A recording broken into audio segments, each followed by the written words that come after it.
Ahí Bueno, estamos. comenzamos. Son ya las 6:10, así que Están todos adentro. estamos. 44 personas. Muy bien, listo, vamos. Se van a ir uniendo a lo largo de la charla a medida que vayan pudiendo. Bueno, buenas tardes a todos los que están presentes. Desde Mendoza, desde la filial Cuyo de la Asociación Argentina de Microbiología, les damos la bienvenida a estos talleres cuyanos de microbiología. Este es el primer encuentro con el tema tuberculosis. Hoy hacemos este encuentro virtual con el doctor Mario Mateo y mañana hacemos un encuentro presencial en el Hospital Central de Mendoza. Les presento al disertante, el doctor Mario Mateo. Es farmacéutico y bioquímico, egresado de la Universidad de Buenos Aires, realizó su residencia en el Hospital Muñiz y es doctor por la Universidad de Buenos Aires en microbiología y biología molecular. Es además jefe del laboratorio de tuberculosis, Abel Cetrángolo, y es un docente que tiene amplísima experiencia, más de 30 años de experiencia en docencia universitaria. Además de todo eso, es un excelente y generoso profesional que está siempre dispuesto y disponible ante nuestras consultas y requerimientos. Así que los invito a disfrutar de esta charla y bueno, que podamos sacarnos todas las dudas a las preguntas que frecuentemente nos hacemos. Les comento algunos ítems. Esta charla está siendo grabada para que después pueda subirse al canal de YouTube de la asociación y puedan verla o repetirla.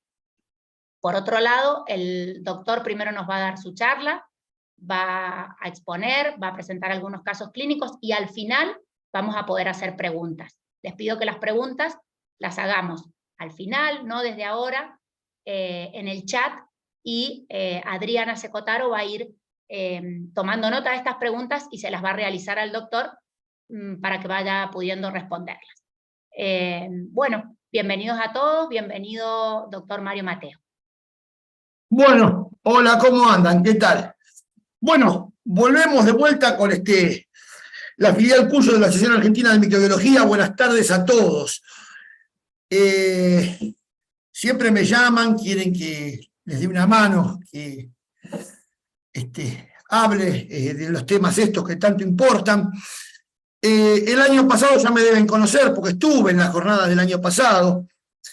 Y bueno, son temas que básicamente van cambiando mucho, en el sentido de que la biología molecular camina rápido, ¿sí? Cada vez hay más equipos de biología molecular.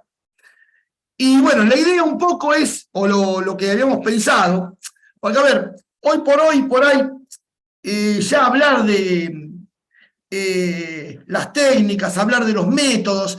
Yo creo que los métodos ya están muy difundidos, ya hay muchos lugares donde las máquinas están, los equipos están.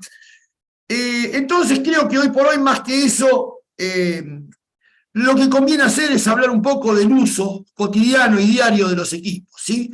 ¿Qué es lo que disponemos? ¿Cómo lo disponemos? ¿Y qué resultados nos pueden brindar?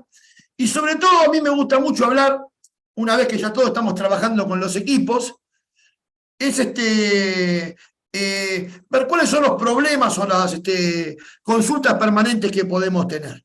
Así que bueno, la idea sería, primero voy a contar algunas cosas que a mí me parecieron interesantes, ¿sí?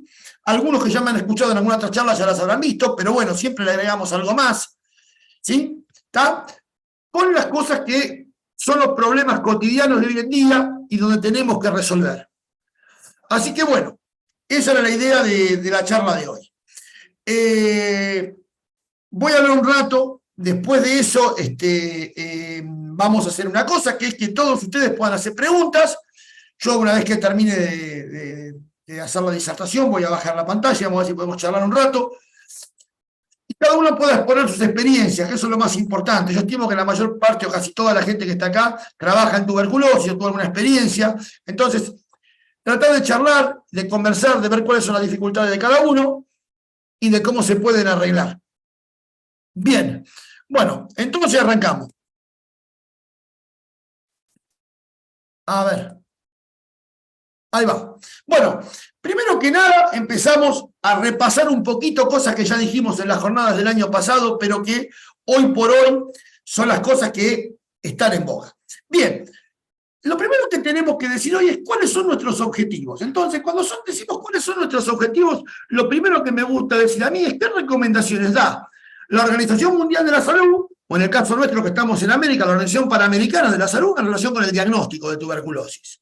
¿Sí? Entonces, uno lee, hay unas guías que son de hace poco, del año 2020, 2021, fueron saliendo durante la pandemia, el módulo 3 refiere a diagnóstico, y en esas guías aparece un poco una revolución en relación con lo que veníamos trabajando hace 10, 15 o 20 años atrás.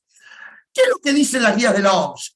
La primera cosa que dice es que hay que hacer da una recomendación firme en el uso de pruebas moleculares como diagnóstico inicial de tuberculosis y detección de resistencia a drogas en todos los adultos y niños con síntomas de tuberculosis pulmonar. ¿Qué quiere decir eso? Dice que la Organización Mundial de la Salud hoy por hoy está diciendo ya no vaciloscopía. Ya no vaciloscopía. Prueba molecular como diagnóstico. Todos me van a decir, bueno, sí, fenómeno, prueba molecular como diagnóstico, hay que tener los equipos.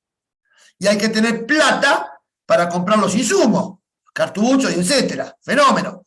Esa es una gran limitación en estos países que lamentablemente no tenemos dinero. Pero lo que pide la OMS o lo que pide la OPS es hacer diagnóstico con prueba molecular. Había salido una serie de recomendaciones y objetivos de la OPS, y lo que decía es que en la región de las Américas, para dentro de aproximadamente 10 años, entre el 2030 y el 2035, dice la guía, lograr que el 90% de los casos de tuberculosis se diagnostiquen con prueba molecular.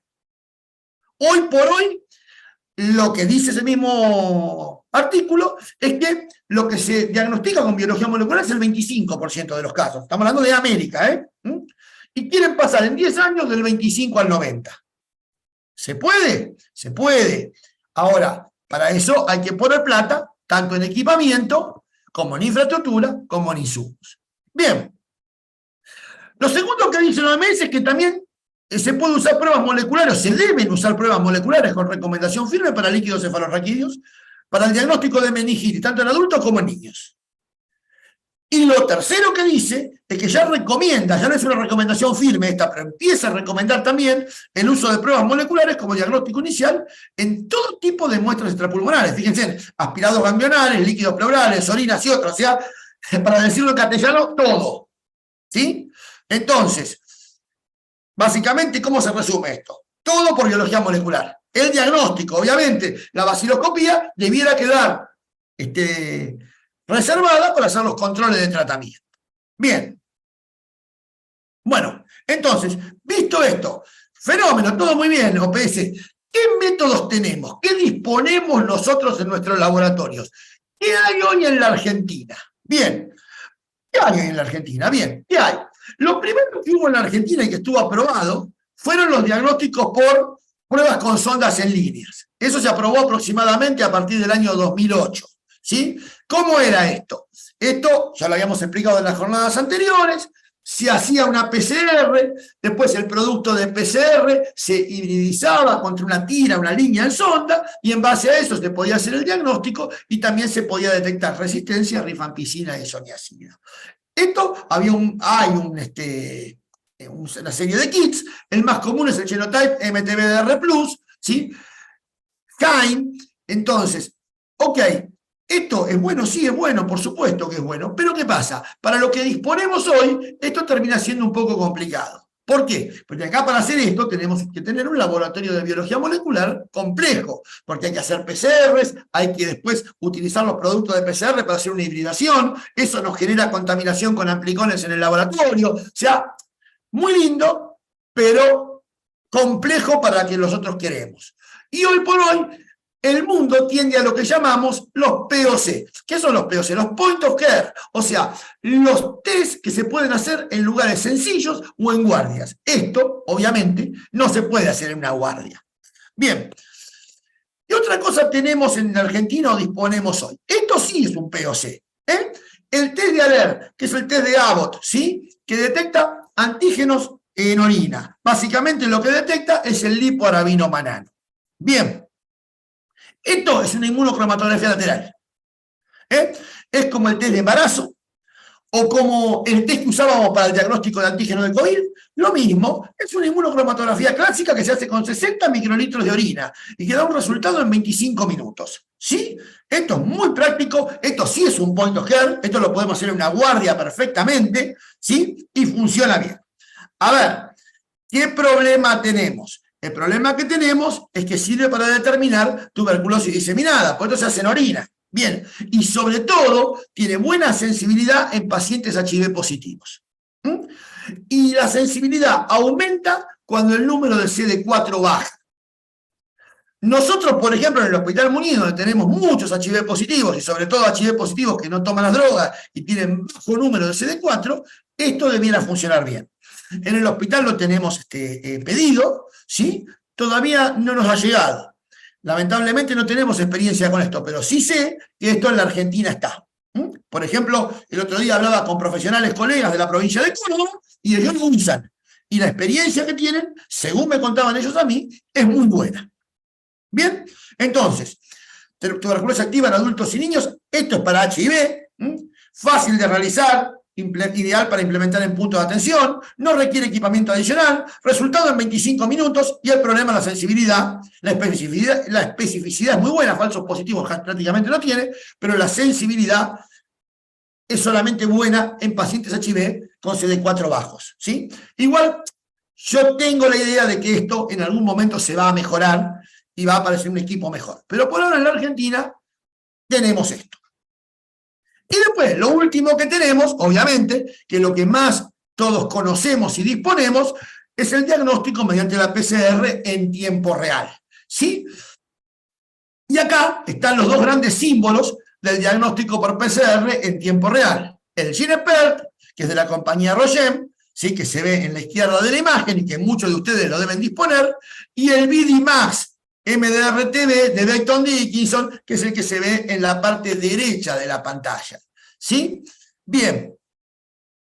¿Hay alguno más? Validados por la Organización Mundial de la Salud hay 4.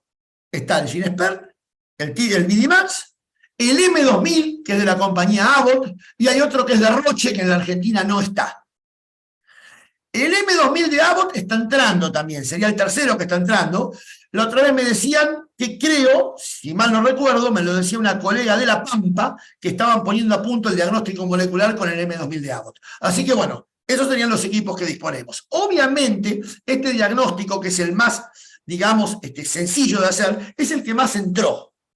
¿Por qué? Porque esto se puede hacer rápido, se puede hacer con muy poca, digamos, trabajo manual y además tiene una sensibilidad muy buena. ¿Sí? Entonces, hoy por hoy lo que disponemos y lo que manejamos es esto. ¿Qué otra cosa tiene de bueno? Sobre todo el GenePERT, a mí me gusta en el sentido de que es un equipo que se puede hacer con un nivel de bioseguridad bajo en los laboratorios, se puede hacer en una guardia también, ¿sí? ¿Estamos de acuerdo? Los cartuchos son cerrados, con lo cual una vez que uno hace la PCR en un sistema cerrado, lo tira el autoclave y no genera amplicones en el laboratorio, o sea, no contamina. Los resultados son rápidos, en el GenePERT el resultado de 2 horas está, en el BD-MAX está un poquito más, 3 por ejemplo, 4, pero también está rápido, o sea, se pueden producir resultados en el día. Entonces, bueno, esto es lo que básicamente hoy por hoy nosotros tenemos o disponemos en el país para poder hacer diagnóstico masivo de tuberculosis. Gracias a Dios y por suerte, estos equipos están entrando en el país cada vez de manera más masiva, ¿sí? ¿Tá? Saben, por ejemplo, en la ciudad de Buenos Aires están en varios hospitales, Muñiz, Piñero, Tornú, están en la provincia de Buenos Aires, también en el conurbano en varios lugares, hay en Mar del Plata, hay en Rosario está el BD-MAX, hay en Misiones, en Chaco, en el norte, en todos lados. Entonces, básicamente, muchos van a decir, no, pero faltan mucho más. Sí, ya sé, faltan mucho más. Pero cada día hay un poquito más de todo esto. ¿Sí? Entonces, bueno, esto yo no lo voy a contar porque todos los que manejamos esto lo sabemos. Son métodos muy, muy sencillos, donde uno mezcla las muestras con un buffer de elución, o una extracción, esto después se mete en una máquina que hace la PCR, tira el resultado, es todo muy, muy automatizado y es muy bueno. Esto, también en el último tiempo, vino a reemplazar a lo que antes conocíamos en la vieja época como biología molecular in-house, donde se hacían PCRs manuales o caseras, y que yo. Hoy por hoy eso dejó de existir, ¿sí? Hoy por hoy para poder hacer diagnóstico masivo de TBC necesitamos equipos automatizados como estos que nos permitan justamente hacer ese diagnóstico masivo y que además las grandes organizaciones como la Organización Mundial de Salud o la Organización Panamericana de la Salud, ¿qué hacen? Lo validan. Entonces, todos estos equipos que nosotros vemos, Ginesper, Vidimax, M2000 o el de Roche, están todos validados por OMS, con lo cual uno cuando le pone la firma y el sello abajo, le está poniendo la firma y el sello a algo que tiene una validación internacional. Bien, bueno, listo. Todo esto es lo que ya conocemos, sabemos, y es un poco lo que yo quería contarles para saber qué disponemos. Si alguno dispone de otra cosa que no sea esta, después, al final, cuando terminamos, charlamos. Bien, acá viene el gran tema, ¿sí? Que es lo que a mí me gusta decir en estas charlas y lo que me gusta hablar. ¿Cuándo tenemos casos con dificultades para analizar? O sea, cuando la biología molecular es muy buena, la biología molecular nos soluciona muchos problemas, pero en algunos casos aparecen cosas que nos pueden llegar a complicar. ¿Sí? Entonces, yo lo que hice fue pensar algunos casos donde la biología molecular puede tener complicaciones y qué hacer en esos casos. Acá hay tres que son muy parecidos, ¿sí? Los vamos a leer rapidito. Un paciente de sexo masculino, 61 años, con una tuberculosis entre 2018 y 2019, con serología positiva para Aspergillus en el 21. Fue internado en 2021, tiene un esputo con Ginesper positivo en trazas. El cultivo es medio sólido dio negativo y el MG también dio negativo, o sea que es un Ginesper positivo con una cuantificación muy bajita y con cultivos negativos. Se le pide una segunda muestra simultánea y los esputos vuelven a dar los cultivos negativos. O sea, resumiendo, Ginesper positivo, o sea, detección de ADN con una cuantificación bajísima, trazas, lo mínimo, y cultivos negativos en dos esputos distintos, simultáneos, uno atrás del otro. El segundo, muy parecido, sexo masculino, 69 años, situación de calle, tuberculosis en el 2017, internado en el 2021, otra vez lo mismo, el Ginesper positivo en traza en el esputo, después del esputo da otra vez dos cultivos negativos, o sea, otra vez lo mismo que el primero. Y el tercero, otra vez, muy parecido, un paciente de 46 años, diabético, con dos antecedentes de tuberculosis en el 2012 y 2017 con tratamiento completo. Internado en mayo del 21, otra vez el esputo, otra vez las trazas, ¿sí? Y otra vez dos esputos con cultivos negativos en medio sólido y en sheet, ¿sí? En enero del 2022, otra vez, de vuelta el esputo vuelve a tener, o sea, tres esputos con cultivo negativo. ¿Qué pasa? Acá, cuando uno empieza a trabajar con esto, en estos casos empieza a enloquecer, porque dice, a ver, ¿qué pasó acá? Me da positiva la prueba de biología molecular, pero supuestamente no la puedo referenciar contra lo que nosotros conocemos o sabemos como el método de referencia, que son los cultivos. Y acá es donde nosotros empezamos a pensar, y entonces, ¿a qué le damos bola? ¿A la prueba de biología molecular o a los cultivos? Entonces, ahí es donde chocamos. Uno, a medida que va ganando experiencia, va dándose cuenta de ciertas cosas, va leyendo también cierta bibliografía y va sabiendo cómo solucionar estos problemas. Bueno, ¿qué pasó? Ginesper, ustedes saben, hizo un cambio en los últimos años, de 3 años, pasó del método tradicional que se llamaba MTBRIF al método actual que se llama Ginesper MTBRIF Ultra, que está descrito por la Organización Mundial de la Salud. El método Ultra, si ustedes miran en la pantalla a la derecha y abajo, está recontra marcado con rojo, pasó de un límite de detección de 131 unidades formadoras de colonia por mililitro a 16. Es decir, que el límite de detección de Ginesper Ultra está prácticamente paralelo al de los cultivos. Los cultivos decían entre 10 y 100 colonias, o sea, está ya la biología molecular con una sensibilidad que puede contrarreferenciar al método de referencia que es el cultivo. ¿Qué pasa? Ahí tenemos un problema, porque ganamos muchísima sensibilidad, las muestras extrapulmonales dan mucho mejor, tenemos muchísimo más rescate molecular, pero también tenemos lo otro. Esto se convierte mucho más sensible y lamentablemente, como sabemos los colegas, cuando una cosa se hace más sensible, lo que se gana por un lado se puede perder por el otro y se puede hacer un poquito menos específico, ¿sí? Bien. Entonces, ¿qué pasó con lo anterior? Fíjense que los tres casos tienen lo mismo. Los tres casos tienen antecedentes de tuberculosis. Entonces, ¿qué pasa? Lo que quedó demostrado es que cuando los métodos se hacen tan sensibles, como por ejemplo el Ginésper Ultra en este caso, el ADN remanente que queda luego de la curación puede ser detectado. ¿Sí? ¿Y cuánto tiempo puede ser detectado? Hasta 5 años después. Entonces, acá había una cosa, porque cuando trabajábamos con el primer Ginésper que llegó a la Argentina, decíamos, 1 año después de finalizado el tratamiento se puede hacer. Ojo, porque ahora está demostrado que con el nuevo equipo, hasta 5 años después de finalizado el tratamiento, pueden quedar trazas de ADN que el equipo puede detectar. Entonces, otra vez lo mismo, en este tipo de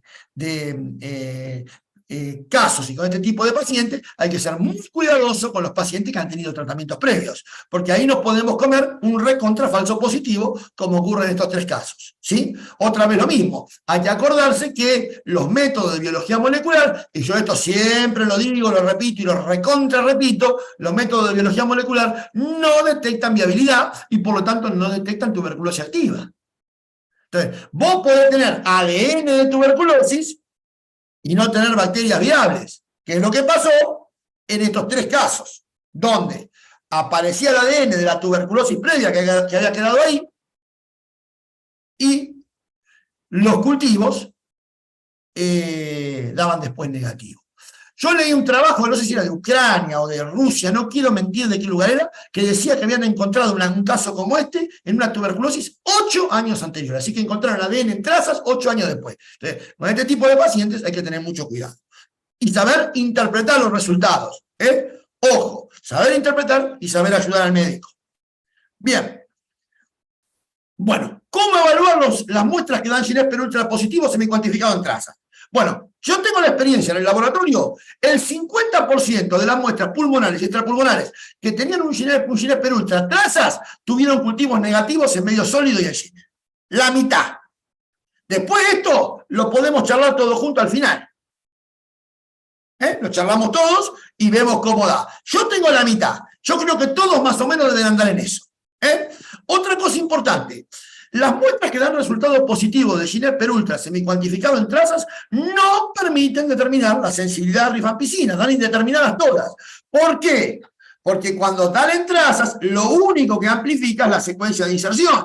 Fíjense en ustedes, los que usan Ginésper, que cuando da trazas, lo único que levanta la curva de fluorescencia es la secuencia de inserción. Por lo tanto, no puede amplificar el RPOB y entonces no va a poder detectar la resistencia a rifampicina. Estoy repodrido en el trabajo, vienen los médicos. Escúchame, ¿indeterminado es resistente? No, indeterminado es indeterminado. Quiere decir que el equipo no lo puede determinar. Pero entonces es una sospecha de resistencia. No, no es una sospecha de resistencia, es indeterminado. ¿Sí? ¿Está? Es una limitación del equipo. Eso hay que explicarlo. Es importante explicarlo porque permanentemente lo preguntan eso. Y los médicos, muchos que no tienen experiencia en biología molecular, confunden un indeterminado con un resistente, que no es absolutamente lo mismo ni por la tapa. Bien, entonces, vamos al final de esta primera parte. ¿Cómo proceder frente a muestras que dan resultados Ginésper Ultra positivos semicuantificados en trazas? Primero, ¿debemos informar inmediatamente? Es la primera pregunta que me hago. Y la respuesta es contundente. Sí, nunca se deben retener resultados de biología molecular. Jamás. ¿Por qué? Pues la biología molecular tiene su razón en dar resultados rápidos. Entonces yo tengo un resultado y lo estoy escondiendo. ¿Cuál es el objetivo de la biología molecular? Hay que informar todo. Lo que da hay que informarlo. Y si da trazas, hay que informarlo también. El tema es que, junto con el informe, yo siempre recomiendo poner una observación, explicar qué significa esto y cómo se debe proceder, o cómo pensamos nosotros que se debe proceder y qué implicancias tiene esto. Esto es una cosa, informar y hablar, informar y observar, informar y decir qué es lo que pasa, pero no esconder, porque esconder no sirve.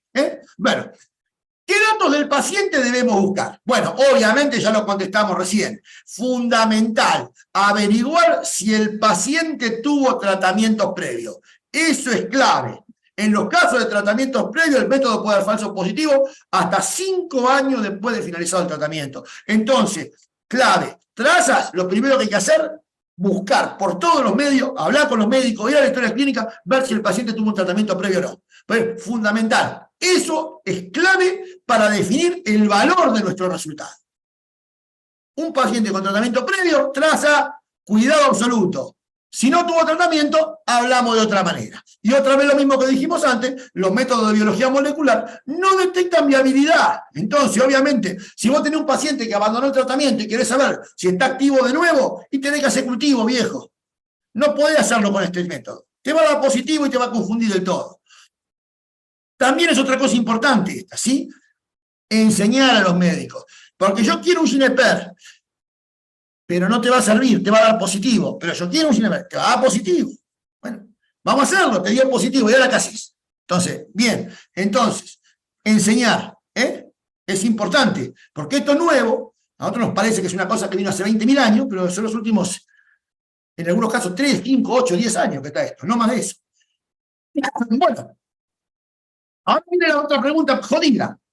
¿Cómo se procede en los casos donde no hubo tratamiento previo? Vos tenés un Gineper en traza, o un BD+ con la cuantificación mínima, buscar el tratamiento previo y el tratamiento previo no está. Bueno, siempre hay que hacer cultivo. Siempre. Muestra en traza, tiene que tener un cultivo atrás. Si el cultivo te da positivo, te salvó. Pero mientras tanto, bueno, en estos casos yo siempre digo, la conducta tiene que ser tomada por el médico. Vos vas, le decís, mirá, yo tengo un Gineper en traza, ¿sí? Esto significa que hay una cantidad de TBC muy chiquita. Y bueno, fíjate vos, con la epidemiología, con la clínica, con la microbiología, si te parece que esto hay que considerarlo o no. Yo, en líneas generales, cuando los pacientes no tienen tratamiento previo, tiendo a considerarlo. Me parece que es válido. Me ha pasado también de meter la pata. Una vez hubo uno que vino con un ganglio, dio trazas, no tenía tratamientos previos. Dijimos con el médico, vamos a meterle las 4 drogas, y después el tipo tuvo una leucemia. Y los cultivos dieron negativos. Puede pasar. Es una limitación de la biología molecular. Puede pasar. Pero bueno, ahí hay que dar el resultado, hablar con el médico y buscar todos los datos que tengamos a mano para tomar la mejor decisión. Que eso, generalmente, el que lo va a hacer finalmente es el médico. ¿Correcto? Bien. O sea, importante saber manejar e interpretar los resultados. Bien. Esto terminamos. Vamos a la segunda novedad. ¿Qué otra novedad tenemos hoy por hoy? La otra novedad que tenemos hoy por hoy, o la segunda novedad que yo les quería contar hoy por hoy, es el tema de la secuenciación de genomas completos, la que se llama en inglés la Whole Genome Sequencing, que es WGS. Esto ya habíamos hablado algo en las jornadas del año pasado. ¿La secuenciación en qué consiste? La secuenciación consiste en determinar el orden exacto de los nucleótidos que componen la molécula de ADN y conforman el código genético, ¿sí? O sea, el genoma del Mycobacterium tuberculosis, que tiene un tamaño aproximado de 4.400.000 bases y tiene 3.924 genes. Bien. Entonces, ¿qué es secuenciar el genoma completo? Es base por base, los 4.400.000 bases lo tenés en un archivo de la computadora. Y es adenina, timina, timina, citosina, adenina, timina, citosina, guanina, 4.400.000 veces. Una sopa de letras terrible.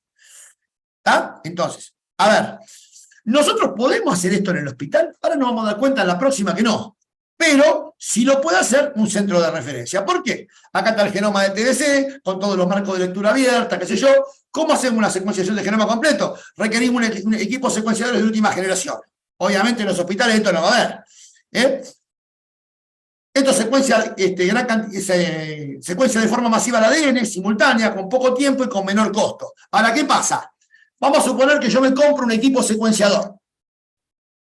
Con un equipo secuenciador no hago nada. ¿Por qué? Porque después el equipo secuenciador me va a tirar los 4.400.000 bases, una atrás de la otra, voy a tener una sopa de letras, y entonces tengo un análisis complejo de los resultados, y ahí lo que requiero es un bioinformático, que me va a analizar lo que me tira la secuenciación. Entonces, evidentemente, en un hospital, esto no lo vamos a poder tener al menos por hoy, y por bastante mucho tiempo, pero nosotros no tenemos ni secuenciadores de genoma completo, y el que tiene alguno, no tiene una plataforma de bioinformática que nos permita hacer. Bien, pero ¿quién lo puede hacer esto?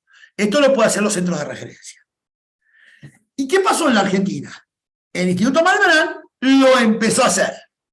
Primero de manera, digamos, de prueba, después empezó a secuenciar algunos genomas de manera, digamos, puntual, y últimamente empezó a secuenciar los genomas completos de todos los multiresistentes. Seguramente a alguno de ustedes que ha mandado algo al Malbrán le ha llegado alguna cosa distinta. Bueno, ¿qué utilidades tiene la secuenciación del genoma completo? Bien, ahora vamos a ver ejemplos. Pero primero, cuando vos tenés un genoma completo, podés hacer un análisis simultáneo de muchos genes específicos. Por ejemplo, todos los genes que participan en mecanismos de resistencia a drogas. Todos. ¿Sí? Ahora vamos a explicar esto bien. Segundo, tipificación molecular más precisa, o sea, epidemiología molecular.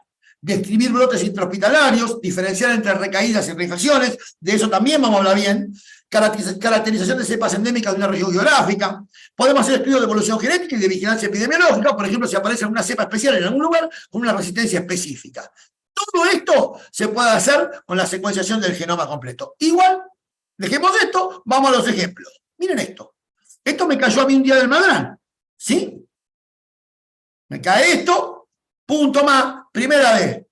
Ahí tenés, Mario. Bueno, ¿y qué era esto? Un antibiograma molecular donde, si yo cuento bien ahí, 1, 2, 3, 4, 5, 6, 7, 8, 9, 10. Un antibiograma molecular a 10 drogas. Todas juntas y en aproximadamente 10 días. Miércoles, ¿sí?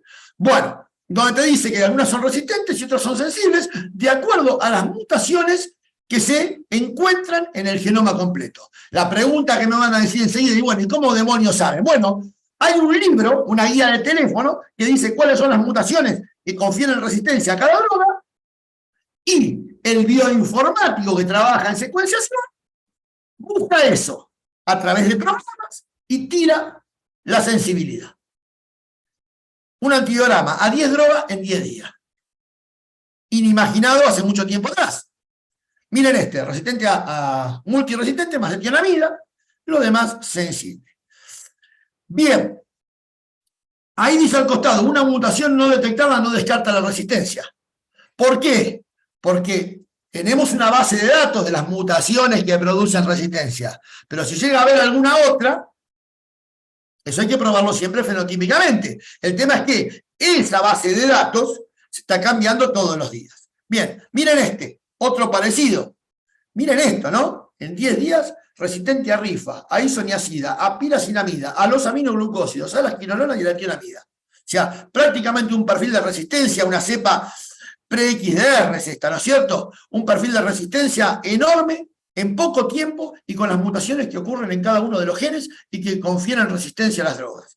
Como son mutaciones que están detectadas y que son seguras, nosotros con esto ya prácticamente podemos tener la seguridad que es resistente a todo esto. Uno hace el antibiograma fenotípico y las resistencias coinciden casi siempre. Acá está. Esto lo pueden buscar en internet, ¿sí? Esta es la guía de teléfono, ¿sí? Catálogo de mutaciones en Mycobacterium tuberculosis complex y su asociación con la resistencia a drogas. OMS o WHO si lo quieren decir en inglés. Esto lo buscan por internet, lo bajan, lo imprimen y lo tienen. Entonces, ahí te va a decir que la S450 por L en el RPOB da resistencia a rifampicina, la S315 por T en el calgel da resistencia a isoniazida, va a decir todas las mutaciones y si confieren resistencia a droga. Y no solo eso, va a decir para cada mutación cuál es el grado de confianza. Es decir, cuáles son las que son seguras que cuando están dan resistencia, cuáles son las que son a veces, cuáles son las que pueden ser, todo eso lo dice acá. Entonces esto es buscar el catálogo, mirarlo, y ahí vamos a ver qué pasó. Bueno, entonces, otra vez lo mismo.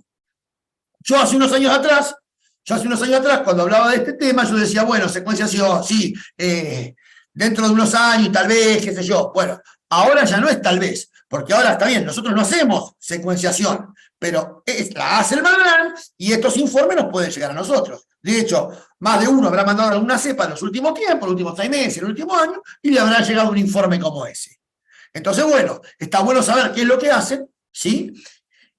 Y qué es el resultado que nos da. Bien, bueno.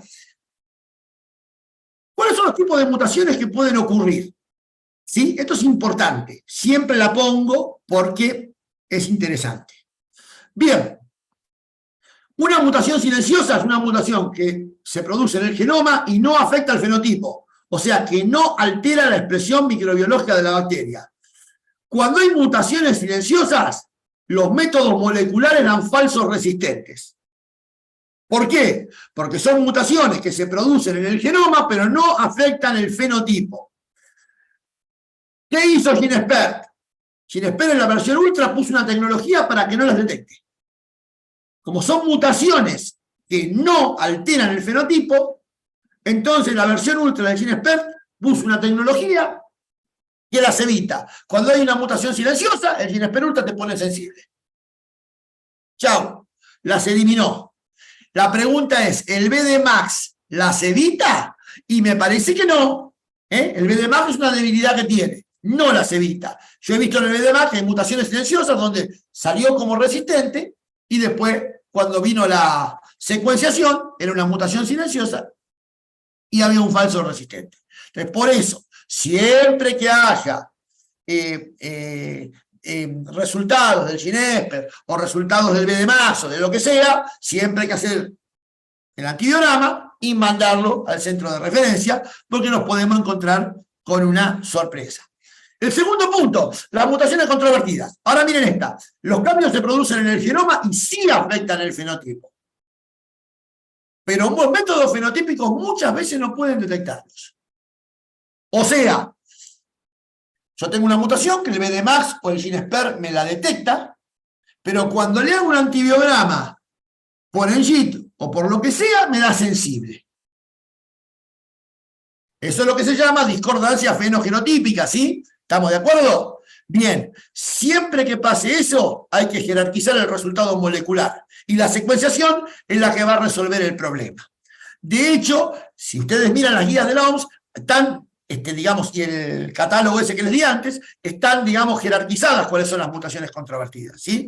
Ojo, porque estas, aunque el antibiograma es sensible, afectan el fenotipo y producen falla de tratamiento, por eso siempre se debe jerarquizar, en este caso, el resultado molecular.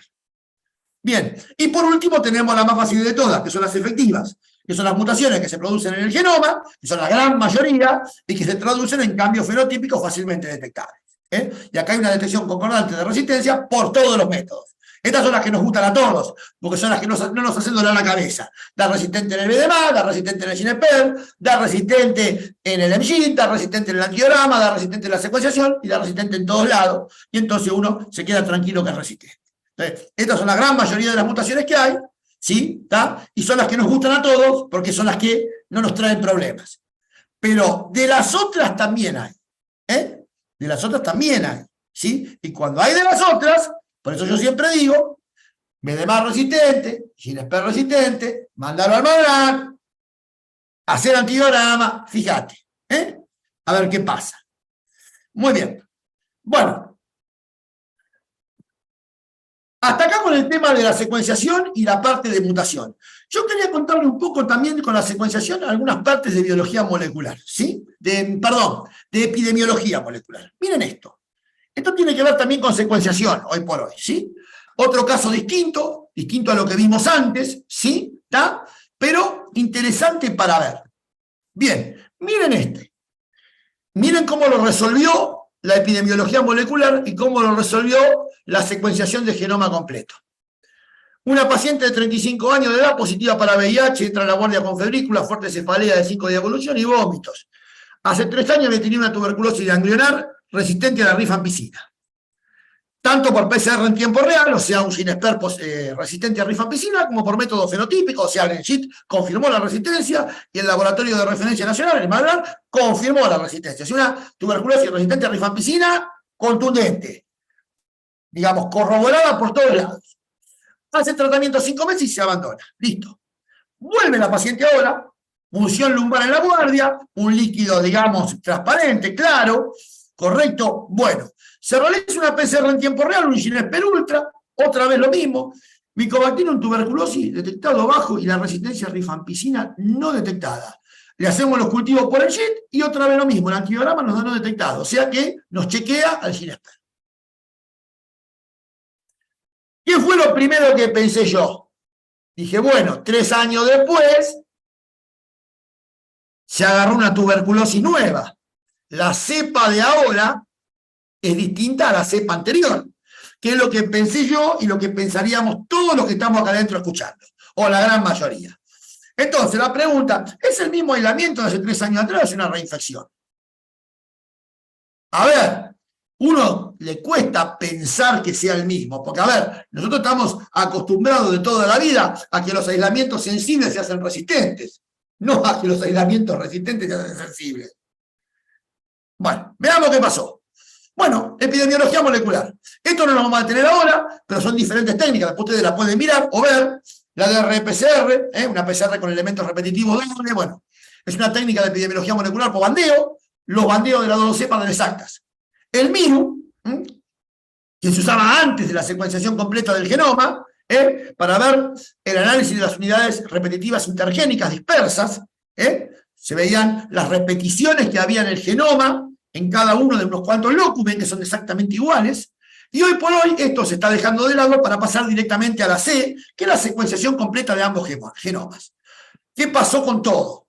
Insisto, pueden buscarlo. Hoy por hoy lo que se hace es la secuenciación de genoma. Ya esto son técnicas útiles, buenas, pero que quedaron atrás, y hoy por hoy directamente se secuencia los ambos. ¿Hola?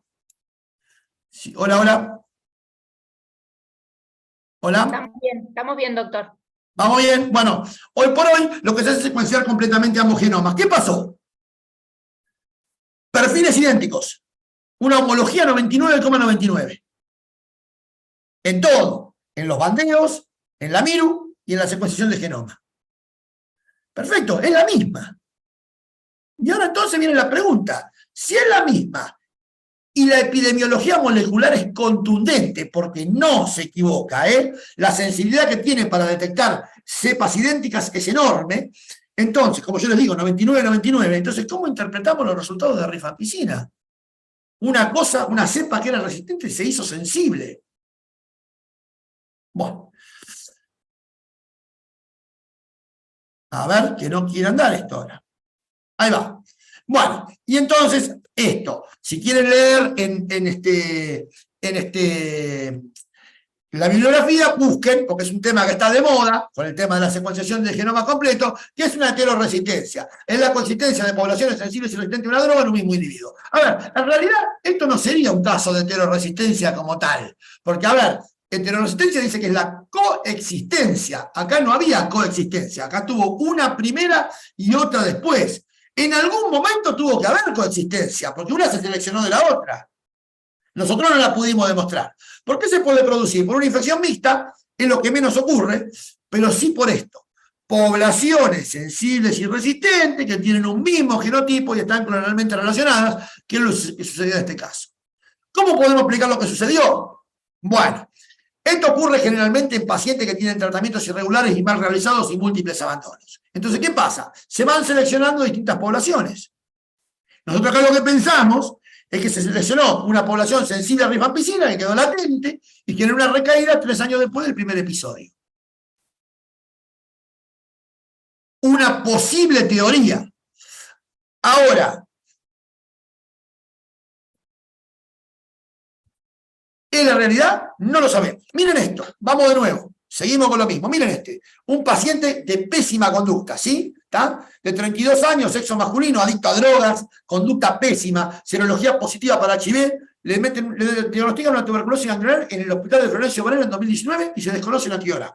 Bien, en el 2020 está internado, hecho bolsa, al Hospital Muniz, aspirado de gaudio con vaciloscopía 3 luces y NEPER positivo resistente a la rifampicina. Antigrama, aislamiento multiresistente, como no puede ser de otra manera, y sensible al resto de drogas de primera y segunda línea. Pésima adherencia, un paciente muy conflictivo, se raja del hospital, se va, vuelve a ser internado y se vuelve a retirar automáticamente. Si más de 2 días no estaba, sí. Bueno, se manda la cepa al Malbrán y se confirma una tuberculosis multiresistente en el laboratorio de referencia. Bueno, como nunca se trataba, vuelve en el 2021. Otra vez el aspirado de ganglio, otra vez la vaciloscopía 3 luces, obviamente, si no se trata. Pero aparece esto. El antigrama, el aislamiento es resistente a rifampicina, pero sensible a la isoniazida. Y otra vez lo confirma el laboratorio de referencia. Abandona el tratamiento y se vuelve a escapar del hospital. en julio del 21 vuelve de vuelta con el cambio de precrucio, obviamente, y repite el aislamiento, otra vez, resistente a rifampicina y sensible a la isoniazida. O sea, el caso igual que el anterior, pero con la isoniazida. Pasó de isoniazida resistente a isoniazida sensible. Y siempre fue el mismo ganglio y nunca hizo tratamiento. Pero no importa, igual hicimos la secuenciación del genoma completo de todo esto, y otra vez lo mismo, se confirmó única cepa. Acá en este caso yo sí me acerco más a una heteroresistencia. Acá estaban las dos cepas juntas. Había una porción de la población que era resistente y una porción de la población que era sensible. Y en algún momento, cuando este individuo abandonó 50.000 veces el tratamiento, la cepa sensible se seleccionó sobre la resistente. Entonces, otra vez lo mismo. ¿Esto les puede pasar a ustedes? Sí, les puede pasar. Tengan los ojos abiertos, porque esto les puede pasar. A mí ya me pasó 5 veces. 5. Entonces, cosas que parecen imposibles pasan. Y la selección es permanente entre sensibles y resistentes, principalmente en pacientes que abandonan mucho. Fundamental ahí. Gente que está permanentemente abandonando, puede pasar esto. Muy bien. Ahora la pregunta es, ¿y cómo lo resolvemos? Con epidemiología molecular. No tengo epidemiología molecular en mi hospital, pero tiene el Malbrán. Derivamos las 2 cepas y pedimos un estudio de epidemiología molecular. Lo pedimos, le ponemos a Rosana, que haceme el estudio de secuenciación de genoma contra genoma que queremos comparar esto. Y puede salir. Entonces, ojo, porque esto pasa. Si ustedes se ponen a mirar, ¿sí?, en la bibliografía internacional, heteroresistencia es un tema que está. Pongan heteroresistencia en tuberculosis en el PubMed y van a ver que hay un montón de trabajos, de papers, de publicaciones, y además la secuenciación de genomas ayuda a ver esto. Aislamientos sensibles y resistentes mezclados, selección de sensibles sobre resistentes. Entonces, son todas cosas donde uno tiene que estar preparado para poder analizarlo. ¿De acuerdo? Bien, perfecto. Bueno, esta parte... otra cosa, ¿qué conducta toma en este caso en relación al uso de isoniazida en el tratamiento? Entonces, acá andamos con los médicos, porque nosotros no somos médicos, entonces hablamos con los médicos. Y le dijimos 3 cosas. Utilizamos la isoniazida como parte del tratamiento siguiendo la prueba de sensibilidad. Me dio sensible, se la pongo. Opción A. 2, no la vuelvo a usar nunca más, porque si están mezcladas, yo tengo riesgo de volver a seleccionar al resistente. Y tercera, algún médico me dijo, utilizo la isoniazida porque es sensible, pero como una droga complementaria. No la cuento como droga útil. O sea, le pongo 4 más la isoniazida también. Porque como ahora me está dando sensible, la usamos. Bien, ¿cuál le parece la mejor opción? Bueno, tengo que hablarlo con los médicos. A mí la que me parece mala es la primera. Si el paciente tiene mezcla y vos das isoniazida, y evidentemente vas a volver a seleccionar al resistente. Pues sí, bueno, pero nada da sensible. Bueno, pero puede tener una por ahí. Si vos matás todas las sensibles, vuelve a seleccionarse la otra población. A mí la opción que no me gusta es la A. Las otras 2 las podemos conversar. Bueno, acá terminamos con esta parte y vamos a charlar 10 minutos, 15 minutos más de la parte de resistencia a drogas. Bien, yo de la parte de resistencia a drogas me gustaría después hablar con ustedes, pero básicamente iba a hablar de 2 cosas. Primero, estamos teniendo en el laboratorio mucha resistencia a isoniazida, mucha, en pacientes que no son multiresistentes. Monoresistencia, poliresistencia. Isoniazida sola, isoniazida maestrepta, isoniazida mapira, tipos que no son multiresistentes, pero tienen resistencia a isoniazida. Y vemos muchos de esos. Ahora después, alguno de ustedes me puede decir que ustedes también ven lo mismo que yo. ¿Sí? Yo la vengo vigilando desde el año 2018. Y está más o menos entre el 2,5% hasta el 5%, del total de los aislamientos. Es mucho. Es mucho. Entonces, esto es un fenómeno que veo yo en el laboratorio, pero creo que hay mucho más que lo están viendo. El otro día cuando fui al Confederal, yo esto lo planteaba y me decían, sí, nosotros también vemos lo mismo. Entonces, bueno, acá hay que tener cuidado. ¿Sí? Bien. Perfecto. ¿Cómo se produce molecularmente resistencia a la isoniazida? Básicamente a través de 2 genes. El CALCI, esto todos lo conocen, es una catalasa peroxidasa que activa la isoniazida de prodroga-droga y que da resistencia de bajo y alto nivel, ¿sí?, sin que cruce con el tionamida, donde la mutación más frecuente que genera resistencia es en el codón S315T del CALCI, por supuesto, ¿no? Bien. La otra forma de resistencia es el gen INHA, ¿sí? ¿Tá? Que es un gen que codifica una reductasa, que es el target de la isoniazida, ¿sí? Es el blanco molecular, y generalmente da resistencia a isoniazida de bajo nivel, no de alto, y en el 80% de los casos hay resistencia cruzada con etianamida, ¿sí? Y donde la mutación más frecuente es en la región promotora, el -15. Bien, perfecto. ¿Qué vimos nosotros en los últimos tiempos con esto? Miren esto. Esto lo hicimos sobre multiresistentes, no sobre monoresistentes. En el año 2018, el 63% tenía la mutación en KG315 y el 25% tenía la mutación en INA. Nosotros, ustedes esto lo pueden mirar en su laboratorio, ¿sí? Los que trabajan en esto, a ver cómo están ustedes. Y teníamos un 12% que tenía resistencia a isoniazida sin ninguna de las dos mutaciones. Estamos hablando de multis acá, multiresistente. Bien, ¿qué pasó del 18 al 22? Hubo un crecimiento importante de la resistencia a isoniazida a través de INA, que pasó del 25 al 31%, y hubo una dispersión de la resistencia.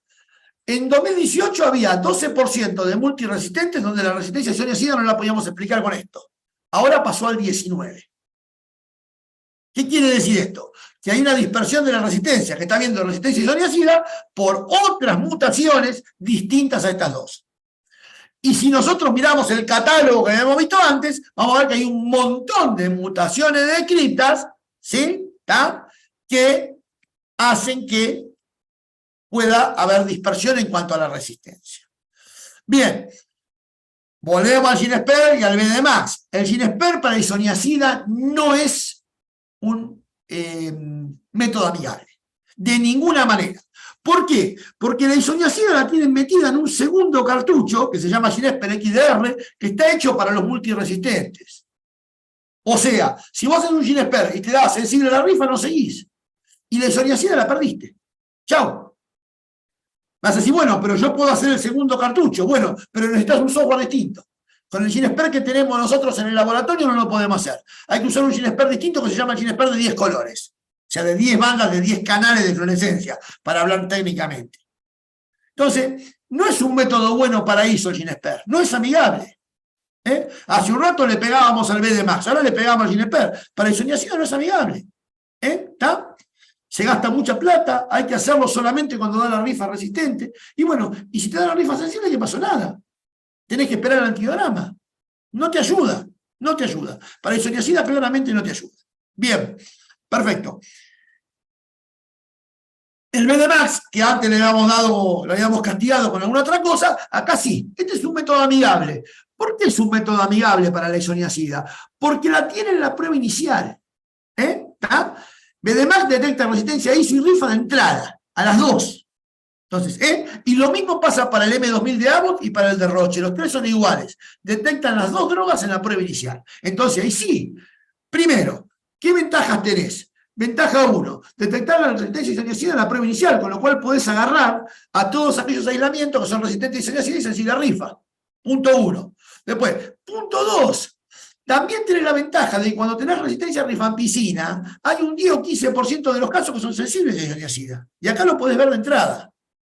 Entonces, evidentemente, en la forma en la que están distribuidas las drogas en relación con las pruebas diagnósticas, en este punto, el BDMAX es más amigable que el Ginesper. Y esto es lo que yo les digo y lo explico.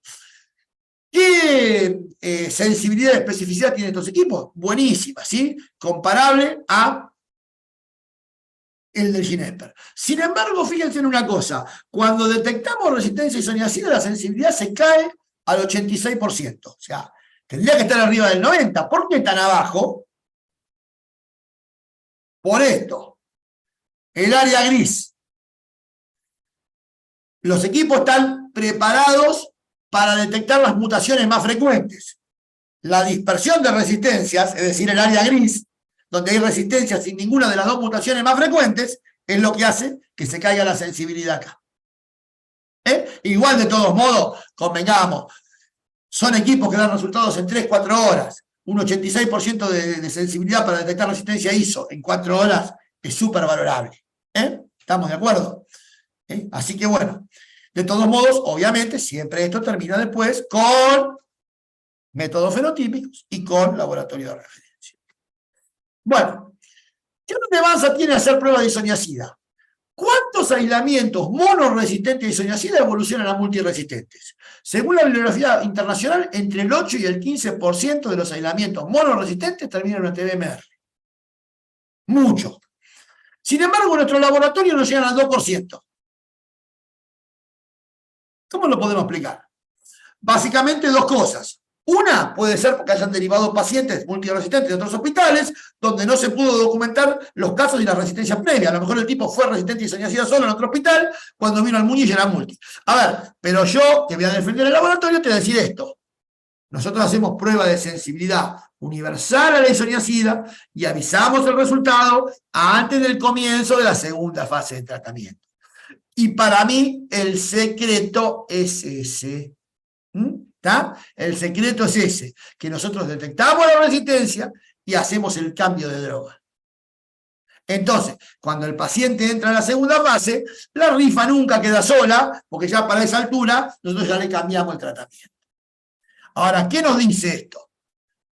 Y hay que hacer sensibilidad a las dos drogas. ¿Está? Hoy por hoy, con el aumento de la resistencia, hay que hacer sensibilidad a las dos drogas. Bien. Otra cosa importante. Isoniazida se sigue usando como droga para realizar quimioprofilaxis en niños inmunosuprimidos, entre otros. Ojo, este es un tema para los médicos. Antes de hacer una quimioprofilaxis en un niño, si o en un inmunosuprimido o en quien sea, hay que estar seguro de que esté sano. La quimioprofilaxis es en individuos sanos, no enfermos. Pues yo veo en el hospital que le hacen quimioprofilaxis a individuos enfermos, con lo cual no los curan y además encima los hacen resistentes a la droga. Entonces, ojo, antes de hacer una quimio, siempre cuidado, cerciorarse de que el individuo sea un individuo sano. ¿Sí? ¿Está? Bueno, sola durante 6 meses, hoy por hoy se está planteando la posibilidad de hacer una profilaxis acompañada durante menos tiempo con rifampicina juntas, las dos. Rifampicina se usa mucho en el mundo, en la Argentina no hay.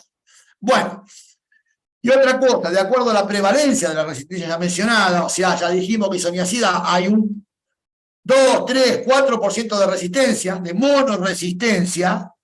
Entonces, una cosa importante es esta: cuando le van a hacer quimioprofilaxis a un niño, es importante conocer la prueba de sensibilidad del caso índice. Eso es fundamental, porque si tenés un 4% de resistencia a drogas, si llega a ser que la madre o el padre es resistente, vos le estás poniendo una droga tóxica a un niño que no sirve para nada. Entonces, otra vez lo mismo, necesitamos la prueba de sensibilidad a ambas drogas. Bien. Perfecto. Acá terminamos con lo de ISO. ¿Qué me parece a mí? Que hay que tener cuidado. ¿Qué me parece a mí? Que hay que hacer vigilancia epidemiológica. ¿Sí? Isoniazida, yo estoy viendo que en cualquier momento la resistencia puede explotar. Cuando yo hablo con los colegas en el Confederal me dicen lo mismo, me dicen hay muchos monoresistentes. Pero muchos como cuántos. Y tengo 2, 4, 8, muchos, qué sé yo. Yo tengo como 30 por año, pero siguen siendo un 2, un 3, un 4% del total. Y como vieron en el gráfico ese que parecían montañitas, está siempre ahí. Ahora la pregunta es, ¿y si un día se desbarranca y sale de ahí? Podemos perder una de las drogas principales del tratamiento. Entonces, ¿cómo se hace para que eso no suba? Bueno, hay que hacer pruebas de sensibilidad a la droga, a la isoniazida, hay que tener cuidado con las profilaxis, ¿sí? Y bueno, y obviamente, a ver, si entran equipos como el BDMAX, que hacen prueba de isoniazida molecular de entrada, eso nos va a permitir también para frenar enseguida, porque vamos a tener un resultado rápido que nos va a permitir cambiar rápidamente la orientación. El problema más grande no son los multiresistentes, porque eso por la rifa, como sea, lo sacás. El problema más grande son los monoresistentes, que muchas veces quedan sin detectar, andan dando vueltas por ahí, y son los que después diseminan esta resistencia. Bueno, y nos queda un último detalle, lo último que voy a contar, que es esto. Último que voy a contar. Bueno, como ustedes saben, hubo una redistribución de la OMS del valor de las drogas, ¿sí? Ustedes saben que, por ejemplo, hoy por hoy el tratamiento de los multiresistentes se hace de manera oral, ¿sí? ¿Estamos? Y hay algunas drogas que estaban muy bien ponderadas, que pasaron a tener menor ponderación, como por ejemplo los aminoglucósidos, y otras nuevas, que son las que hoy por hoy están en la clase A, en la clase buena, en primera A, vamos a llamarlo así, y son las que se utilizan para los tratamientos, digamos, más rigurosos, y que son las quinolonas, que ya estaban de antes, pero acompañadas por el linezolid y sobre todo por una droga nueva que es la bedaquilina, ¿sí? Que ya el país hace aproximadamente 4 o 5 años que entró, y es una droga muy buena y que ayuda a curar muy bien a los multiresistentes en menos tiempo. Bueno, miren esto, ¿sí? ¿Cómo no cuidar las drogas? Se llama este caso. ATL, 41 años, sexo femenino, serología VIH positiva con diagnóstico de tuberculosis pulmonar en el 2008. En aquel momento tuvo una cepa sensible. Bueno, otra paciente como la anterior, esta es una mujer pésima, ¿sí? Se escapa del hospital, hace cualquier cosa, muy mala adherencia al tratamiento, reiterados abandonos. Conmigo habla, porque la verdad que trato bueno tiene, pero no se porta bien. Bueno, en el 2014 hace multi, después de abandonar 50.000 veces. La paciente continuó bacilífera en 2015 y 2016, se convierte en tuberculosis pre-XDR al agregar resistencia a levofloxacina y moxifloxacina en bajo nivel en el 2017. En el 2019 presenta una prueba de sensibilidad con resultado borderline al linezolid, o sea, resistencia por zinc y por energit y una SIN de 4. A ver, vieron que hoy cambió el tema de los pre-XDR y los XDR. Pre-XDR es isoniazida, rifampicina y una quinolona. XDR, isoniazida, rifampicina, una quinolona y linezolido bedaquilina. Bien. Fíjense, ya en el 2019 estaba a punto de ser una XDR, porque si le considerábamos resistente al linezolid era una XDR. Bueno, vuelve a tener vaciloscopías positivas en Sputnik en 2020 y 2021, nuevamente internada, y se está en un tratamiento basado en bedaquilina, linezolid y moxifloxacina en altas dosis y pruebas complementarias. O sea, le dan lo mejor que tenemos. Y acá hay una discusión médica, pues decían, ¿hay que darle lo mejor que tenemos a esta mujer? Bueno, continúa bacilífera, obviamente no hace el tratamiento. Decidimos enviar la cepa al laboratorio de referencia para una prueba de sensibilidad. ¡Pum! ¿Qué pasó? Mutación en el gen, otra vez lo mismo, esto es secuenciación, mutación en el gen RB0678, una mutación en la posición 139 que está descrita. Este gen es un inhibidor de una bomba de flujo. La bomba de flujo funciona más fuerte, bedaquilina resistente. Primer caso de resistencia a bedaquilina en Argentina, según lo conocido. Ya me cuentan en el Malbrán que hay 3 o 4. Este es el primero, hubo otro en Mar del Plata, hay un tercero que anda dando vuelta por ahí, ¿sí? Y ya vamos creo que por el cuarto. Entonces, como yo decía, ¿no? Este caso se llama ¿cómo no cuidar las drogas? A ver, costó mucho conseguir una droga nueva que tenga buen resultado, o dos. Si le damos ese tipo de drogas a este tipo de gente y no los controlamos, ¿qué pensábamos que nos iba a pasar? Lo que nos pasó. Hay resistencia a la linezolid y hay resistencia a la bedaquilina. ¿Sí? ¿Está? Entonces, ¿cuánto hace que usamos la bedaquilina? 5 años. Ya tenemos casos de resistencia. Bien. Contamos rápido la droga. Es una droga clasificada como una dianilquinolina que actúa como inhibidor de las unidades C de la ATP sintetasa. La ATP sintetasa es una enzima que participa en el mecanismo de síntesis de ATP, obviamente ATP sintetasa, donde la subunidad Z está involucrada en el transporte de protones a través de una membrana que es una bomba de protones. Bien, este gen maldito que se mutó, ¿qué hacía? Es una bomba de flujo, ¿sí? Que regula. Este gen es un represor de la bomba de flujo. Cuando este gen muta, la bomba de flujo empieza a sacar bedaquilina para afuera a lo loco, y entonces obviamente la bacteria se hace resistente. Bueno. Bien, acá hablábamos un poco de los genes involucrados en la resistencia. Son 3. El ATP es justamente el target, porque es el que codifica la subunidad C de la ATP sintetasa y es el que da resistencia en alto nivel cuando está mutado. Y después tenemos el RB0678, que es lo que dijimos, que es el represor de la bomba de flujo, que cuando está mutado hace que la bomba de flujo funcione mucho más fuertemente, eliminando la bedaquilina. Da una resistencia de bajo nivel cruzada con clofazimina, ¿sí? ¿Está? Según las mutaciones. Bien, y por último tenemos el tercero, que es el que menos se conoce, que es el PEMQ, ¿sí?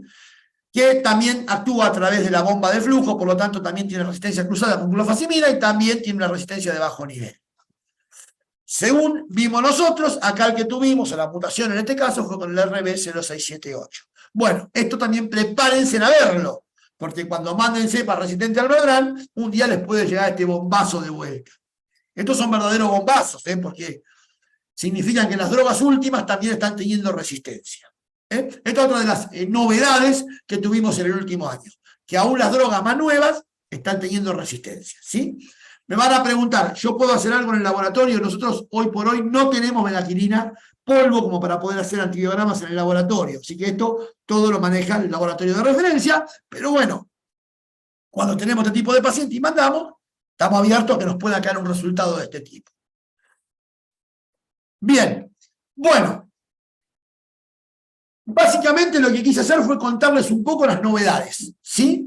Ya los métodos los conocen, los métodos los usan, charlas y clases sobre el equipamiento y cómo se manejan las cosas desde el punto de vista técnico lo saben. Entonces yo lo que quería hoy era contarles un poco las novedades, qué es lo nuevo que vimos, cuáles son las nuevas resistencias, qué es lo que nos preocupa, qué cosas nuevas nos pueden aparecer, qué informes nos pueden venir desde el laboratorio de referencia, cómo manejar casos y situaciones difíciles. Fue un poco un mixto, un mezclado de todas las cosas que nos pueden traer problemas. Bien, entonces vamos a las conclusiones finales. Primero, los métodos de biología molecular son cada vez más precisos, pero es necesario utilizarlos de manera racional. Esto es fundamental, ¿sí? ¿Está? Fundamental. Hacer educación, hablar con los que lo piden, que son los médicos, ¿sí? Cuando están pidiendo una cosa que no es, decírsela, ¿sí? Si mandan un líquido cefalorraquídeo que tiene 0,5 mililitros, que es imposible, que no tiene volumen, hay que decirle, con eso no se puede hacer, va a dar negativo. Si mandan un método de biología molecular a un paciente que tiene un tratamiento previo del año pasado, hay que decirle que no va. ¿Estamos de acuerdo? Esas cosas hay que saber hacerlas, ¿sí? ¿Está? Hay que saber interpretar resultados y utilizar los métodos racionalmente, no hacer cualquier cosa. Bueno, es fundamental la capacitación en biología molecular de todo el personal de salud para una mejor interpretación de los resultados. Yo creo que, una opinión personal mía, en la Facultad de Medicina urgente tendrían que poner una materia que se llame Aplicaciones de la biología molecular al diagnóstico. Y no solo para infecciones, para infecciones, para un quemato, para lo que sea, porque es fundamental que eso ocurra, ¿sí? Bien. Ahora, mientras eso no ocurra, nosotros podemos hacer cursos, nosotros podemos capacitarnos, nosotros podemos enseñar también, ¿está? Enseñar no es cagarse a puteadas ni pelearse con nadie, es directamente llamar, hablar, decir, mirá, esto dio así, acá conviene, acá no conviene, esto pedilo, esto no lo pidas, acá te dio así, fíjate, eso es capacitar a la gente, sin necesidad de quedarse trompadas con nadie, porque uno dice, no, pero me tengo que pelear, no, no hace falta. Bueno, la segunda, la secuenciación del genoma completo es un papel cada vez más importante. La detección de resistencias es importantísimo en el estudio de epidemiología molecular. Esto no hace falta que lo expliquemos. Ya lo dijimos con todos los casos que explicamos ahí, ¿sí? ¿Viste? Ya mostramos cómo vienen los antibiogramas del centro de referencia. Ya mostramos las cosas que nos pueden pasar cuando hacemos epidemiología molecular. Otra cosa interesante, ¿sí?, es que los estudios de epidemiología molecular nos permiten saber cuáles son las cepas que están circulando, que eso lo dijimos. Hoy, por ejemplo, en Buenos Aires está circulando una cepa que se llama Callao, que es una cepa de Perú, que circulaba mucho en Lima y ahora está circulando en Buenos Aires, cosa que no es nada loca, porque obviamente hay muchos peruanos que tienen tuberculosis y que va y viene permanentemente. Para eso también, para ver linajes, es importante la epidemiología molecular. ¿Sí? Bien, perfecto. Bueno, y por último, se está observando un aumento de frecuencia de resistencia ya conocida, aparición de resistencia a nuevas drogas, como mostramos recién con la bedaquilina, e incluso fenómenos de heteroresistencia, como mostramos en lo anterior. Heteroresistencia está de moda. Si buscan en el PubMed, van a encontrar trabajo de heteroresistencia. ¿Sí? Y también de esto de poblaciones sensibles y resistentes mezcladas que se seleccionan para adelante y para atrás, como mostramos en los casos clínicos. Entonces, se hace muy importante estar alerta para poder detectar y describir estos eventos. O sea, hay que tener la cabeza abierta y cuando vemos algo raro, estudiarlo bien. Y si no podemos estudiarlo bien, mandarlo rápido al laboratorio de referencia. Es absolutamente necesario realizar vigilancia epidemiológica de la resistencia a drogas. Argentina sigue siendo un país que por ahora no tenemos tanta resistencia a drogas, pero la amenaza latente la tenemos ahí. Es lo que explicábamos hoy y lo que mostrábamos hoy con la ISO, ¿sí? Y lo que mostrábamos después con la bedaquilina. O sea, la espada la tenemos ahí. Por ahora estamos bien, no tenemos tantos resistentes, pero La vigilancia epidemiológica hay que hacerla, es fundamental. Y también lo mismo, tomar medidas efectivas de prevención frente a esta realidad. Una cosa que nosotros también estamos viendo hoy por hoy, y creo que todo el mundo lo está viendo, en la vieja época los pacientes que tenían resistencia a drogas, la gran mayoría eran pacientes que abandonaban los tratamientos, y entonces de esa manera iban adquiriendo resistencia a drogas. Hoy nosotros lo que estamos viendo es que el 70% de los pacientes con resistencia, de los multiresistentes, se contagian la multiresistencia inicial, de la familia. Un peruano, les cuento, que tenía una tuberculosis multiresistente, contagió a 9 familiares. 9, así como te lo digo, 9. ¿Sí? Y los 9 tipos tuvieron tuberculosis multiresistente inicial, porque ya se la contagiaron multiresistente. Esos casos de los clústeres familiares hay que estudiarlos. ¿Sí? Hay un montón de casos de clústeres familiares. Los multiresistentes que la madre, la hija, la hermana, el tío, el abuelo, el portero, todos convivientes. ¿Sí? ¿Está? Donde uno es el multi adquirido que después se la contagia a todos los demás. Entonces, eso también hay que tener cuidado. ¿Sí? ¿Está? Porque si no cortamos esa cadena epidemiológica, nos vamos a llenar de multi muy rápidamente, que es justamente lo que no queremos. ¿Sí? Bien. En las conclusiones finales yo siempre pongo otra cosa más también, que es el tema social. No es un tema que nos incumbe a nosotros, pero yo siempre leo y escucho cosas de la Organización Mundial de la Salud, NTV, Stop TV, para el 2030 no hay más, para el 2040 no hay más, para el 2050 no hay más, y después resulta que siempre hay.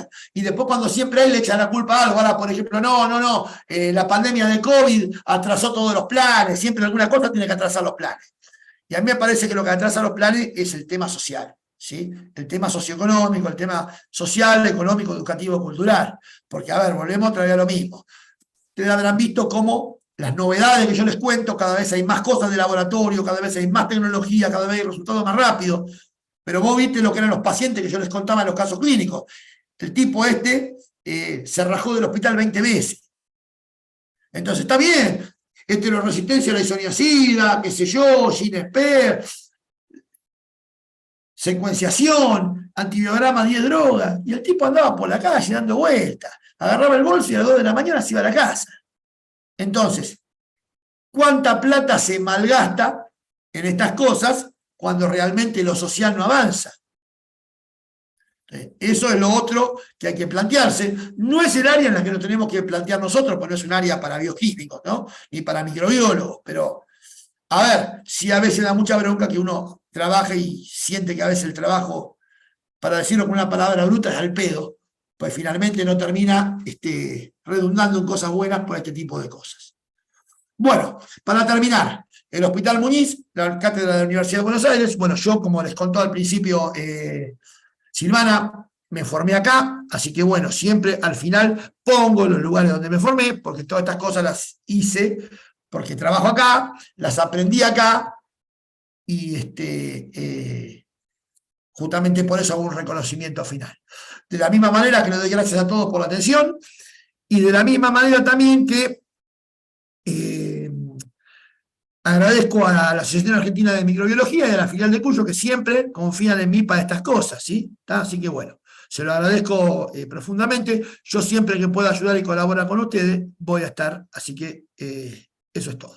Bueno, voy a dejar de compartir la pantalla y pasamos a la segunda parte, que me pueden preguntar todo lo que quieran, y si sé, se los voy a contestar.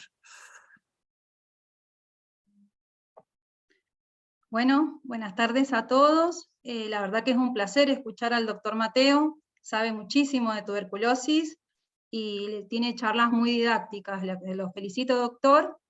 Y para las preguntas lo que vamos a hacer es, si quieren, ir levantando la mano en el chat y vamos a hacer un orden para ir dándoles el micrófono y que puedan hablar con el doctor. Bueno, la cara mía no se ve, por empezar. No sé Ahora por qué. yo salgo y ahora se va a ver su cara. Ah, porque claro, está bien. No se ve, no importa. Mientras escuche, suficiente. Bueno, a ver, decime, Adriana, a ver qué... Sí, a ver si alguien levantó la mano. Sí, acá. Ahí, dale. No me figura, es Silvina Mariel Luna. Bueno. ¿Abrió el micrófono? Silvina.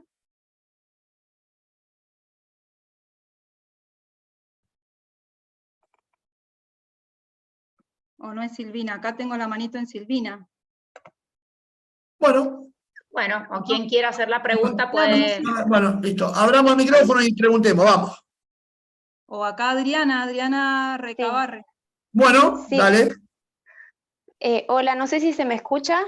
Sí, Sí, te Adri. escuchamos. ¿Sí? Yo te Genial, escucho. bueno, Te escucho muy perfecto, bien. bueno. Primero que nada, muchísimas gracias por la charla, la verdad que he aprendido un montón. Y yo le quería comentar, en realidad me gustaría saber su opinión con su experiencia. Le quiero comentar qué nos pasa a nosotros en el hospital. Nosotros hace muy poquito incorporamos biología molecular. Yo no soy microbióloga, yo hago biología molecular y junto con el servicio de microbiología del hospital estamos tratando de poner a punto diferentes técnicas. Contame de dónde sos primero. ¿Cómo? Contame de dónde sos. Yo soy de Mendoza. Ah, bueno, está bien. ¿Y trabajás en Mendoza Capital? Sí, en Mendoza Capital. Bien. La cuestión es que apenas incorporamos el servicio de biología molecular, una de las primeras cosas que se nos planteó por parte de los médicos es el tema del diagnóstico de TBC. Nosotros no tenemos un método, nosotros tenemos un COVAX Z480 de Roche y nuestro método de extracción es por columnas, o sea, no es un método que se pueda usar para TBC según la OMS y todos los organismos que validan las técnicas. O sea, no es una técnica validada la que podríamos incorporar. Nuestro proveedor nos ofrece un kit comercial para hacerlo, pero nosotros no lo hemos, digamos, incorporado porque entendemos las limitaciones de las técnicas que no están validadas. Desde su punto de vista, su opinión, nosotros podríamos ayudar en algún punto a aportar algo con lo que tenemos o directamente lo que hemos hecho hasta el momento, es decir, listo, no lo podemos hacer, no corresponde, pero bueno, me gustaría saber qué piensa usted. A ver, te contesto. Mirá, a ver, yo no tengo experiencia con equipos de Roche, pero a ver, vos tendrías que hablar con el representante de la empresa y mostrarle, porque a ver, Roche tiene un equipo validado, para TBC. Si vos mirás la guía de OMS, la guía 2020-2021 de diagnóstico molecular, hay 4 equipos validados. Ginepper, Roche, BDMAX, Vector, M2000, Abbott y Roche.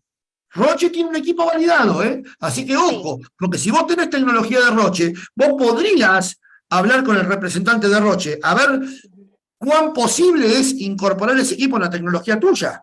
Sí, se puede incorporar, de hecho, la parte que lo hace, digamos, al equipo Porque que eso está está validado, validado. que es el...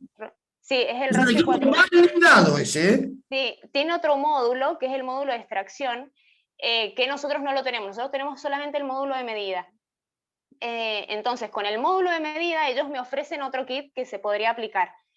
Pero bueno, el incorporar el módulo de extracción, que sería como el COVAX 4800, que creo que es ese el que está validado, todavía nos falta mucho, digamos, para poder adquirirlo. Entonces, en esta situación actual, donde yo puedo extraerlo por columna, donde mi extracción puede ser limitada, o sea, mi obtención de ácidos nucleicos puede ser limitada, tal vez la unidad de medida es factible o es eficiente, pero me falta la parte anterior. De hecho, el kit que nos ofrecen no muestra resistencia a antibióticos, o sea, solamente detecta está o no está.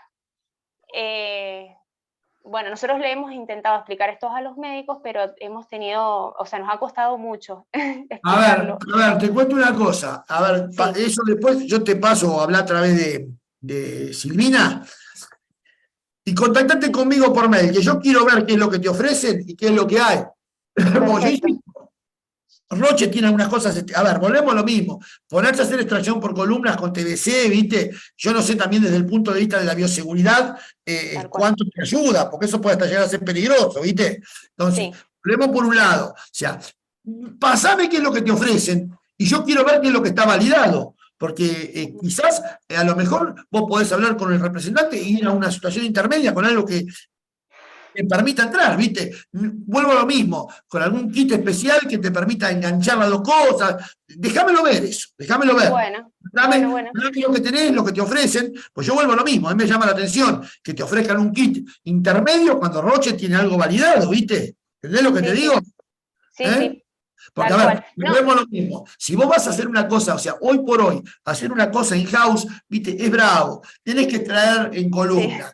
Y ahí, con eso, el tema de la bioseguridad, ¿dónde traes en columnas? ¿Viste? Ya ahí tenés un problema. Después, problema para vos, te puede terminar contagiando, ¿viste? Después, una vez que haces eso, tenés que hacer una PCR, digamos, llamada entre comillas media casera, donde vos realmente no tenés los valores de sensibilidad y especificidad de validación, donde vos te da un negativo y no sabés ese negativo qué valor tiene realmente, pues si tu técnica extrae muy poco ADN, por eso, ¿viste? Me parece que es trabajar un poco a ciegas, ¿viste? A la antigua. O sea, y más, yo vuelvo a lo mismo, si vos tenés tecnología Roche, por ahí a lo mejor es que te pueden dar una solución mejor, ¿eh? Claro, claro, sí, sí. Eso, pasame los datos, que yo después te voy a dar. De pedir Bueno, perfecto. Muchísimas gracias. Dale. ¿Quién más? ¿Vamos? Sí, Doc, acá hay otra pregunta que dice que ¿qué se hace con las trazas en el XPER Ultra cuando las muestras son de un VAL que ha sido tomado con un fibrobroncoscopio? ¿Qué conducta tomar? A ver, es un tema muy espinoso ese, ¿sí? Muy espinoso. A ver, supuestamente está descrito que en los broncoscopios pueden quedar restos de ADN. ¿Sí? ¿Está? Sí. Obviamente, si en un endoscopio quedan bacterias vivas, tuberculosis viva, eso va a una denuncia penal, porque eso no puede ser. Pero lo que puede pasar en un endoscopio es que cuando se hace la decontaminación de los endoscopios con glutaraldehído, está descrito que se pueden morir todas las bacterias y puede quedar el ADN remanente y puede dar un falso positivo.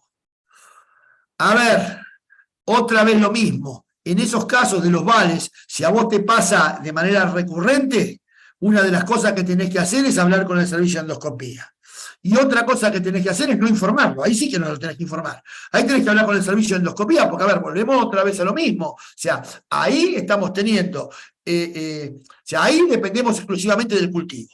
Porque ahí, ¿qué pasa? Cuando vos te das trazas y después el cultivo te da negativo, si ocurre de manera permanente, ahí tenés que hablar con el servicio de endoscopía, ¿viste? Para que hagan una limpieza más... Nos pasó esporádicamente, 2 veces en todo el año pasó eso, pero queríamos saber qué conducta, porque ahora los neumonólogos nos preguntan qué hacen con las trazas en los VAL.